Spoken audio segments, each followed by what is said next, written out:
नमस्कार प्यारे दर्शकों। बड़ा दुख होता है जब इस किस्म की न्यूज़ सुनने को मिलती है। जैसे आप सभी जानते ही हैं कि कुछ घंटे पहले श्रीनगर में आज एक और निर्मम हत्या की गई।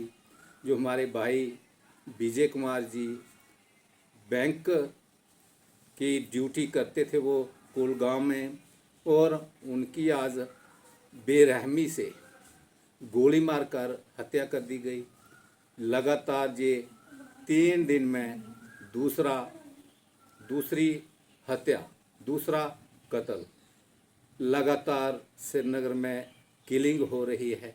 तो प्यारे दर्शकों, इसी पर चर्चा करने के लिए हमारे साथ जुड़ चुके हैं डॉक्टर शशिपाल सिंह जसरोटिया जी, जो कि जम्मू प्रोविंस के टीचर एसोसिएशन के प्रेसिडेंट हैं।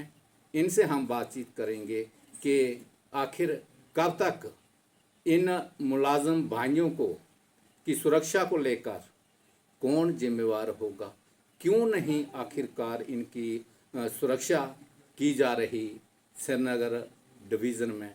तो सर, सबसे पहले जेके रेल न्यूज़ में मैं आपका हार्दिक अभिनंदन करता हूँ। Thank you very much. Thank you. Sir, जिस तरह से श्रीनगर डिवीज़न में लगातार किलिंग हो रही है, अभी भी 3 दिन में ये दूसरी निर्मम हत्या हुई है विजय कुमार जी की।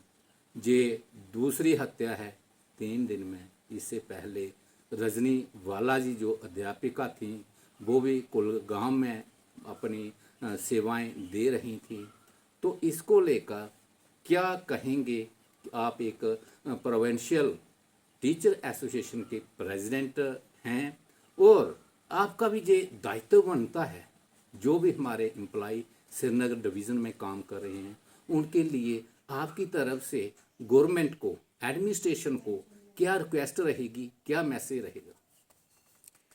देखिए, बड़ा दुखद समय है आज जम्मू कश्मीर के अंदर, जिस तरीके के हालात बने हैं।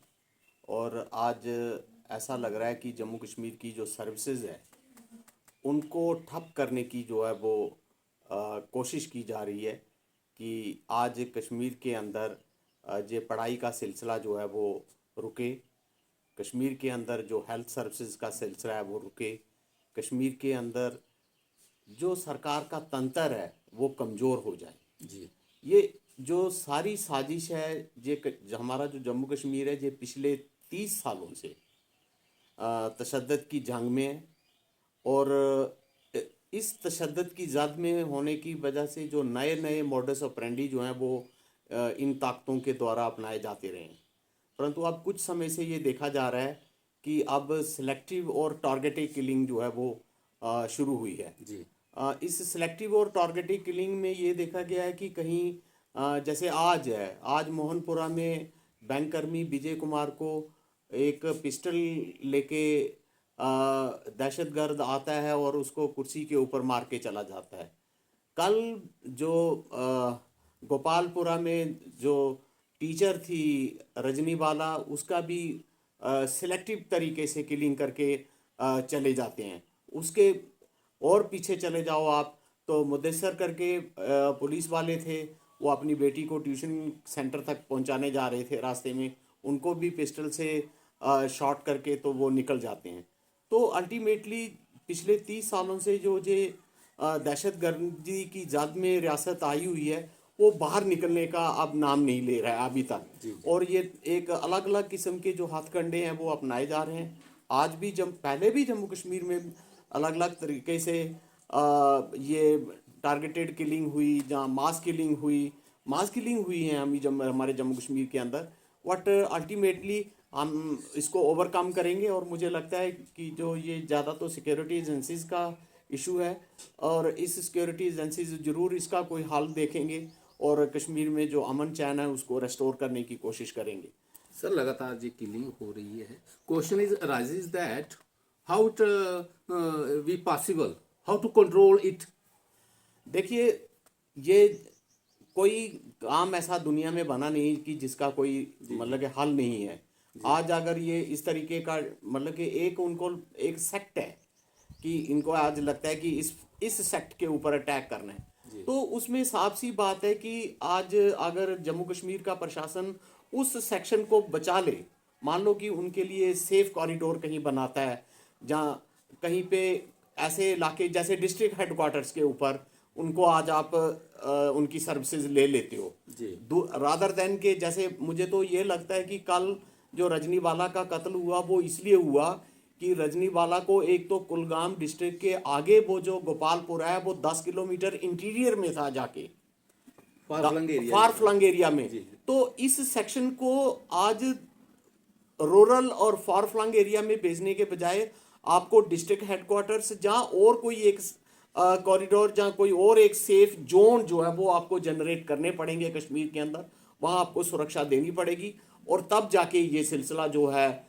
नौकरियों का ये चलेगा और रियासत जो है जो जूनियर टेरिटरी है जी आगे बढ़ेगी। बट अल्टीमेटली अगर इन कर्मचारियों को आपने वल्नरेबल एरियाज में रखा, दूर दराज के एरिया में उनको अगर तैनाती की गई, तो अल्टीमेटली ये सॉफ्ट टारगेट बनते रहेंगे और अल्टीमेटली रियासत जो है वो एक किस्म की प्रस्त करने की जो इसकी यूनियन टेरिटरी की कोशिश कर रही है वो ताकतें वो फिर कामयाब होंगे। परंतु ठीक है, इस वक्त बड़ा दुखद समय है, बड़ा क्रिटिकल टाइम है। इस क्रिटिकल टाइम में there need to be a very important need of strategies कि how to curb this menace of targeted killing, and I hope कि security agencies would have the solution। Sir लगातार आप भी protest में चले रहते हैं और जितने भी हमारे कश्मीर डिवीज़न में एम्प्लॉइज़ हैं उनके फेवर में आप लगातार आवाज़ उठा रहे हैं। सर आपको एडमिनिस्ट्रेशन की तरफ से क्या प्रूफ मिला है, क्या उनकी सिक्योरिटी को लेकर क्या एविडेंसेस अभी तक मिले हैं उनकी सिक्योरिटी को लेकर? देखिए, जहाँ तक मुलाजमीन के एहतजाज का जो सवाल है जी मुलाजमीन का जो एहतजाज है वो उसकी सर्विस कंडीशंस को लेके होता है जी कि हम चाहते हैं कि जितना भी मुलाजमीन, चाहे कोई जंगलात का गार्ड है, चाहे कोई बैंक का मैनेजर है, चाहे कोई स्कूल का टीचर है, चाहे कोई हेल्थ का है, चाहे कोई पुलिस है, जो एक ट्रेड यूनियनिस्ट होता है उसकी एक कोशिश होती है कि उसकी जो सर्विस कंडीशंस हैं उसमें बेहतरी आए। जैसे जहाँ जम्मू कश्मीर में कितना डेली रेटेड एम्प्लाई है, डेली रेटेड एम्प्लाई आज थोड़ी तनख्वाह के ऊपर काम कर रहा है पिछले 15-20 सालों से, और जब वो इस तरीके इन हालात के अंदर काम करता है तो ट्रेड यूनियनिस्ट जो है वो अपनी बात रखता है और उस सेक्शन को जो कि आज पीड़ित है, जिसका गुजर नहीं हो रहा है, तो हम सरकारों से मांग करते हैं कि अल्टीमेटली इनका जो अच्छा रहन सहन हो और इनका जो जीने का मतलब के तरीका है वो अच्छे तरीके से हो। ये एक ट्रेड यूनियनिस्टों का तरीका होता है। बट इन सब के ऊपर सर्विस कंडीशंस का बेहतरी करना, जहाँ और मतलब कि उसका करना, वो हमारा तभी पॉसिबल होगा जब प्रदेश के अंदर लॉ एंड ऑर्डर जो है वो बराबर का होगा।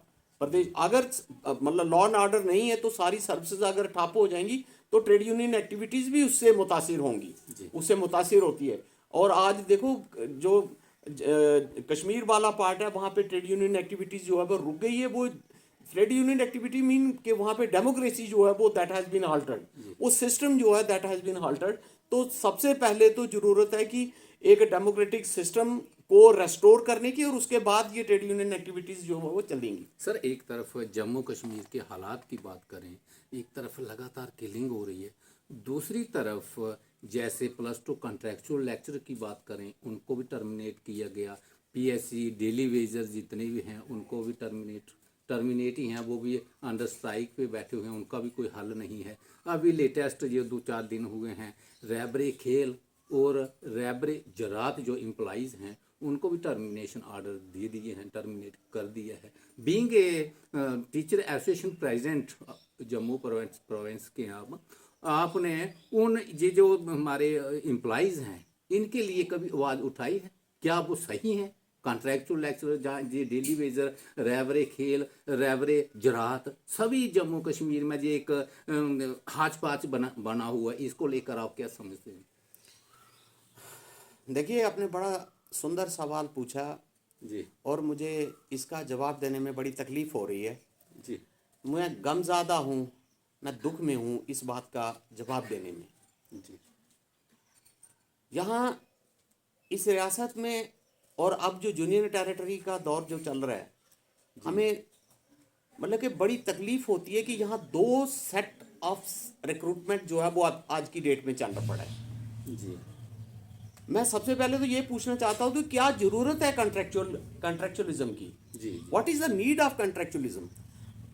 जम्मू कश्मीर के जो आवाम है, जम्मू कश्मीर का जो बच्चा है वो पढ़ा लिखा है, वो क्वालिफाइड है, वो एमए है, वो नेट है, वो पीएचडी है, वो एमफिल है, उसके पास तमाम किस्म की क्वालिफिकेशंस हैं। जी। ये सिर्फ एक हरासमेंट का, मैं इसको हरासमेंट का तरीका मानता हूँ कि सरकारों जो है वो एक अलग तरीके लेके आ जाती हैं कि उसको कंट्रेक्चुअलिज्म के ऊपर रख देना है।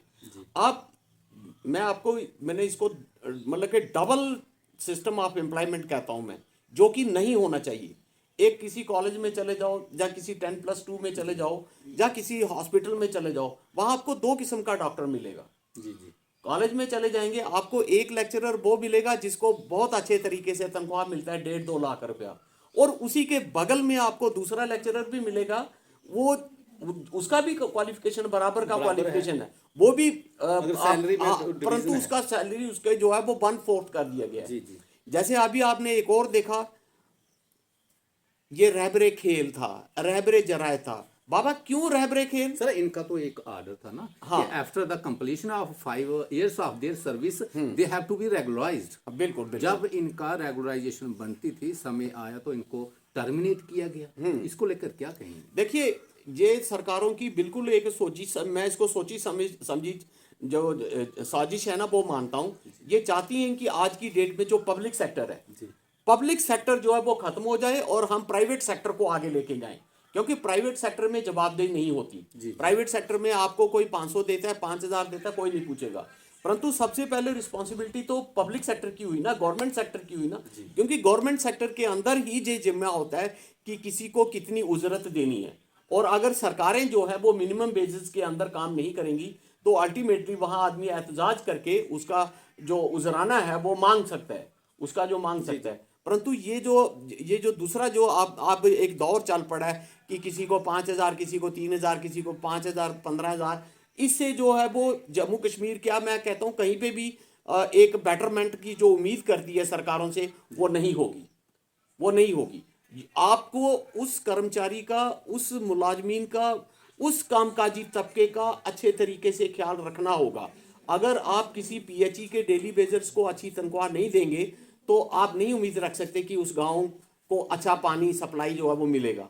अगर बिजली का डेली रेटेड एम्प्लॉय जो कि अपनी जान को जोखिम में डाल के इलाके को बिजली जो है वो रेस्टोर करता है, परंतु उसके बरक्स वो इतनी अपनी जान को जोखिम में डालता है और आप उसको जो उजरत देने की बात आती है तो आप उसको घाटे में रखते हो। तो इस तरीके से ये सर्विसेज जो है वो बहुत अच्छे तरीके से नहीं चलती और उससे जो ना रियासत तरक्की करती है और ना मुल्क तरक्की करता है। तो इन सारी चीज़ों को जानने के लिए, इन सारों, एक इलाका जो है, एक जिला जो है, एक प्रदेश जो है, एक देश अच्छे तरीके से तरक्की करे, उसके लिए ये जरूरी है कि आपको जो आपकी वर्किंग क्लास है, आपकी जो कामकाजी तबका है, आपको उसका अच्छे तरीके से ख्याल रखना पड़ेगा ताकि वो डेडिकेशन के साथ, पूरे जज्बे के साथ नौकरियां करें और अपने इलाके को दिन दुगनी और रात चौगनी तरक्की करें।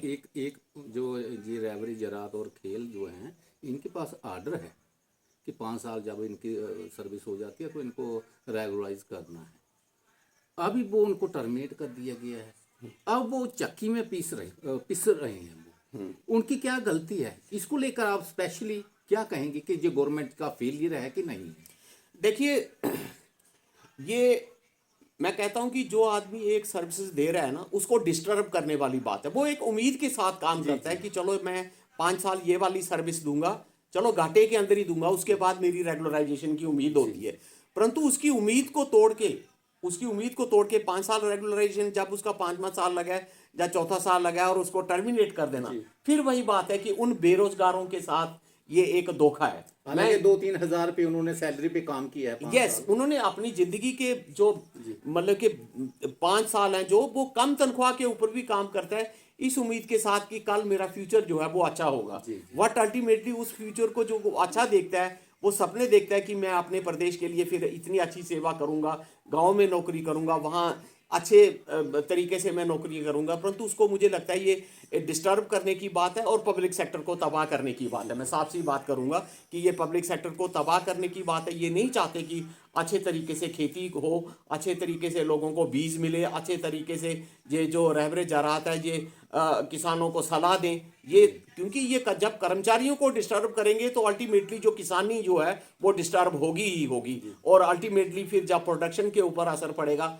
तो मेरे मुल्क की तरक्की कैसे पॉसिबल होगी। सर एक लास्ट क्वेश्चन रहेगा हमारा कि जिस तरह से जम्मू कश्मीर के हालात हम देख रहे हैं, हम उनसे निपट रहे हैं, क्या लगता है आपको कि एक तरफ किलिंग लगातार हो रही है, दूसरी तरफ जो हमारा अनएम्प्लॉयड यूथ है वो भी परेशान है, जो एम्प्लॉय डेली रेटेड हैं वो परेशान है काफ़ी तक हद तक। जे जम्मू कश्मीर का जो जे मामला है जे एक क्रिटिकल हो गया है, इसको लेकर आप क्या कहेंगे कि एडमिनिस्ट्रेशन जो है कहीं ना कहीं इसका फेलियर है कि नहीं है, इस बात को आप मानते हैं? देखो साफ सी बात है कि आज की डेट में सरकार नाकाम है जी जम्मू कश्मीर एक बॉर्डर स्टेट है जी और जहाँ पे मुदाखलत जो है बॉर्डर के उस पार से मुदाखलत जो है वो पिछले मेरे ख्याल में जब से ये स्टेट पैदा हुई है तब से लेके ये कोशिशें रही हैं कि इस इलाके को डिस्टर्ब करें, और आज तक वो डिस्टर्बेंस जो है वो हमारे हिस्से में यहाँ पे लाखों लोग जो है वो मारे गए हैं, बट अल्टीमेटली आज तक नॉर्मेलिटी जो है वो रेस्टोर नहीं हुई है।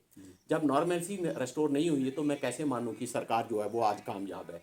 सरकार की ये नाकामी है, तभी जाके वो उनके टीचर्स को स्कूलों के अंदर मार दे रहे हैं, उनके बैंक कर्मियों को उनके बैंकों के अंदर मार दिया है, यार पुलिस वालों को सड़क किनारे चलते निहत्थे लोगों के ऊपर जो गोलियां कर दी जा रही हैं। तो ultimately these are not good sign, ये अच्छे साइन नहीं है, और इसमें सरकार को सर बड़ी बड़ी पार्टियां दावा करती हैं, मगर आपको क्या लगता है कौन सी ऐसी सरकार आएगी जो गरीब लोगों की आवाज़ को बुलंद करेगी, इनके वेलफेयर में काम करेगी और जम्मू कश्मीर में शांति होगी?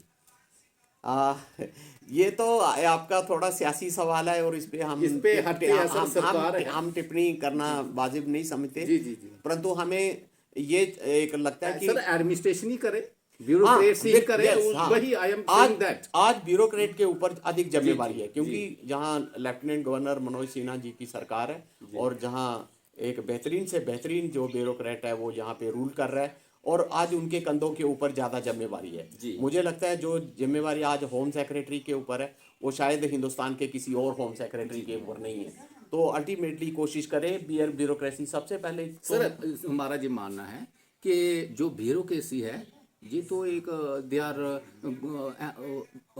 मोर एजुकेटेड, ये बड़े काफ़ी पढ़े लिखे होते हैं, आईएएस होते हैं, JKAS होते हैं, इन्होंने मुश्किलात का हल सामना किया होता है, ये क्यों नहीं करते हैं?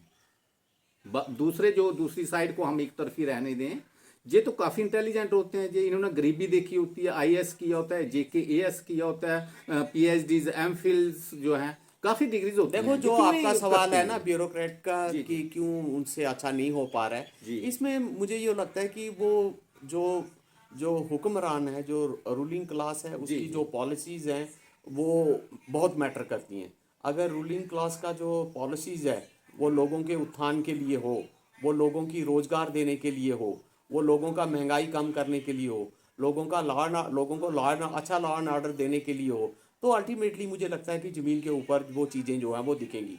कुछ पॉलिसीज़ जो है वो बेहतर पॉलिसीज़ जो हैं वो आपको लानी पड़ेगी, तभी जाके ये प्रदेश या देश जो है वो तरक्की करेगा। जी जी। मुझे सर वन क्वेश्चन मोर, पहले लास्ट को मैंने कर दिया, कोई बात हो रहा है। एक क्वेश्चन रहता है कि जो हमारे कॉन्ट्रेक्चुअल जो है एम्प्लॉइज़ हैं, ये डेली वेजर हैं, ये रहबरे खेल ज़राअत जो हैं ये काफ़ी परेशान हैं, उनके लिए बीइंग टीचर एसोसिएशन प्रेसिडेंट जो हैं आप, उनके लिए क्या मैसेज रहेगा? देखिए यहाँ जम्मू कश्मीर में आज जो बेरोजगारी की दर है उससे हर जो एडुकेटेड अनएम्प्लॉयड है ना वो परेशान है। जी जी। और मुझे लगता है एक अच्छी एम्प्लॉयमेंट पॉलिसी की ज़रूरत है जम्मू कश्मीर के अंदर, तब जाके ये परेशानी जो है वो एक ख़त्म होगी, तब जाके, और इसकी बड़ी सख्त ज़रूरत है, क्योंकि अगर यही नौजवान जो है, जो मैं जिसको एडुकेटेड अनएम्प्लॉयड कह रहा हूँ, ये एक बड़ी जिम्मेवार ताकत है हमारे पास, और इसका हम पॉजिटिव यूज़ अगर हो जाएगा तो प्रदेश को तरक्की होगी।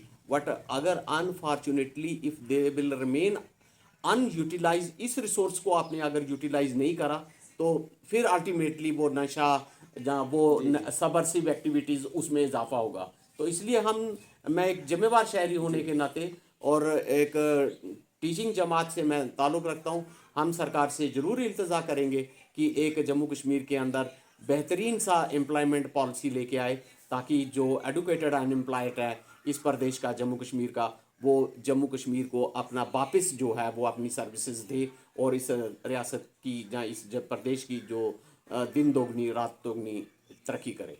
सर, जेके न्यूज़ में समय देने के लिए आपका बड़ा धन्यवाद। Thank you. Thank you very much.